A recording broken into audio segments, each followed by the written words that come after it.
ولولا إذ سمعتموه قلتم ما يكون لنا أن نتكلم بهذا سبحانك هذا بهتان عظيم۔ اور ایسا کیوں نہ ہوا کہ جب تم نے یہ افواہ سنی تھی تو کہہ دیتے کہ ہمارے لیے زیبا نہیں ہے کہ یہ بات منہ سے نکالیں۔ سبحان اللہ، یہ تو بڑا بہتان ہے۔ تو ناظرین، اس آیہ کریمہ میں ایک اہم نقطے کو بیان کیا گیا ہے، آئیے اسے جان لیتے ہیں۔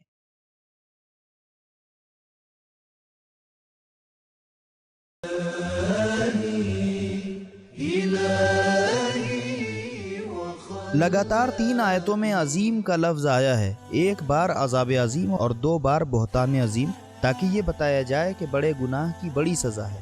تو یہ تھا آیہ کریمہ میں پایا جانے والا ایک اہم نقطہ۔ آئیے بڑھتے ہیں آیہ کریمہ کے پیغام کی طرف۔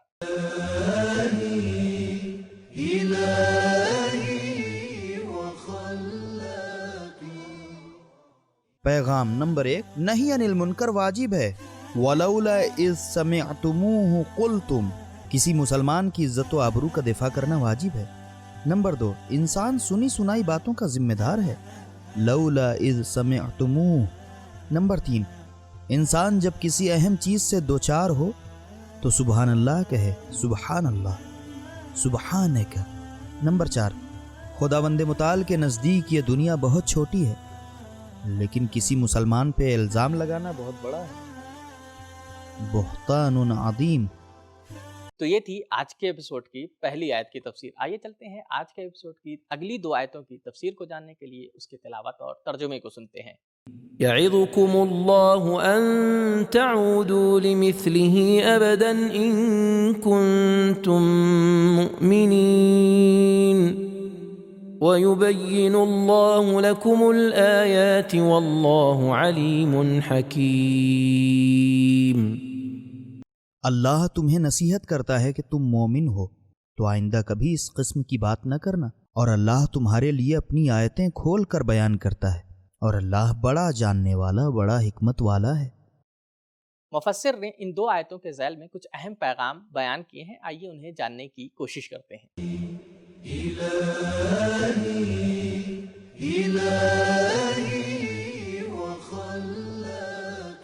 نمبر 1، لوگ وعظ اور نصیحت کے محتاج ہیں اور خدا بہترین نصیحت کرنے والا ہے۔ یعظکم اللہ۔ نمبر 2، موعظہ کے اثر کرنے کی شرط ایمان ہے۔ یعظکم ان کنتم مؤمنین۔ نمبر 3، لوگوں کی عزت کی حفاظت کے لیے اور بدگمانیوں کو روکنے کے لیے دوسروں کو نصیحت کرنا چاہیے۔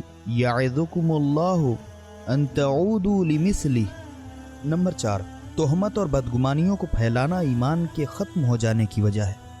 یعظکم ان کنتم مؤمنین۔ نمبر 5، گناہوں کا تکرار نہ کرنا ایمان کی نشانی ہے۔ تعودوا لمثلہ ابدا ان کنتم مؤمنین۔ نمبر 6، الزام مت لگاؤ اور مسلمانوں کے عمل کو صحیح جانو۔ ان تعودوا لمثلہ۔ نمبر 7، گناہگاروں کو اپنے گناہ سے توبہ کرنے کی نصیحت کرو۔ یعظکم اللہ ان تعودوا لمثلہ۔ نمبر 8، اسلام کے احکام کا ذریعہ علم اور حکمت الہی ہے، علیم حکیم۔ نمبر 9، خدائی احکام اللہ کے علم اور حکمت کی بنیاد پر ہیں، وَيُبَيِّنُ اللَّهُ عَلِيمٌ حَكِيمٌ۔ تو یہ تھی آج کی 3 آیتوں کی تفسیر۔ آئیے چلتے ہیں اگلی 2 آیتوں کی تفسیر کو جاننے کے لیے اس کی تلاوت اور ترجمے کو سنتے ہیں۔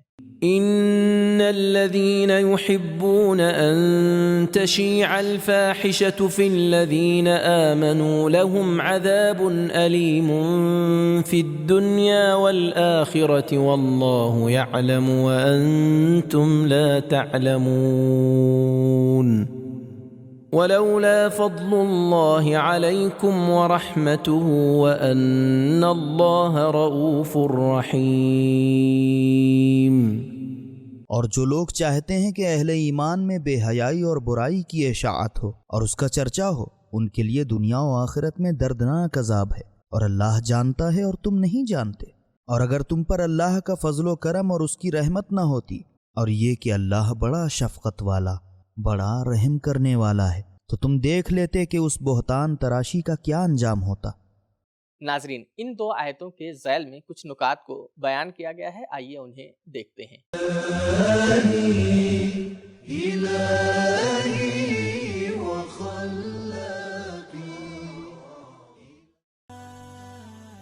گندی باتوں کو پھیلانا کبھی زبان اور کبھی قلم کے ذریعے سے ہے، جس سے لوگوں کے گندے اور خراب کاموں کی تشہیر ہوتی ہے، اور کبھی دوسروں کو گناہ اور گناہوں کے راستے کی ترغیب دینا اور ان کو گناہوں کے مواقع فراہم کرنا۔ امام صادق علیہ السلام نے فرمایا، جو کسی مومن کے بارے میں کوئی بات سنے اور دوسروں کو بتائے تو وہ اس آیت کا مصداق ہے۔ حدیث میں آیا ہے کہ جو کسی کے برے کاموں کو عام کرے، پھیلائے، تو اس شخص کی طرح ہے جس نے اس کو انجام دیا ہے۔ تو یہ تھے آیت کریمہ میں پائے جانے والے اہم نکات۔ آئیے بڑھتے ہیں آیت کریمہ کے پیغامات کی طرف۔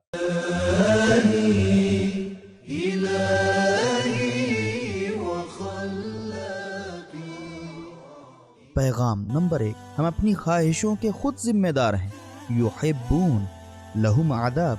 نمبر 2، گناہ کی خواہش گناہ کی تمہید ہے، نہی عن المنکر کے ذریعے بری چیزوں کی خواہش کو مٹا دیں۔ یحبون۔ نمبر 3، یہاں تک کہ کچھ گناہوں کی چاہت بھی گناہ کبیرہ ہے، جیسے کسی مومن کو بے عزت کرنا۔ یحبون عذاب علیم۔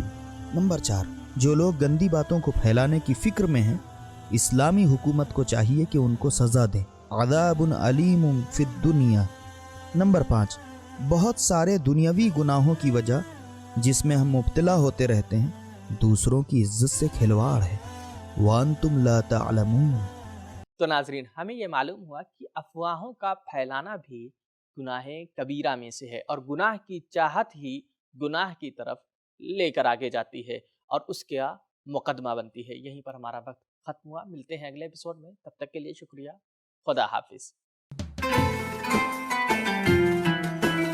سبیل قرآن، قرآنی سماج کی پہچان۔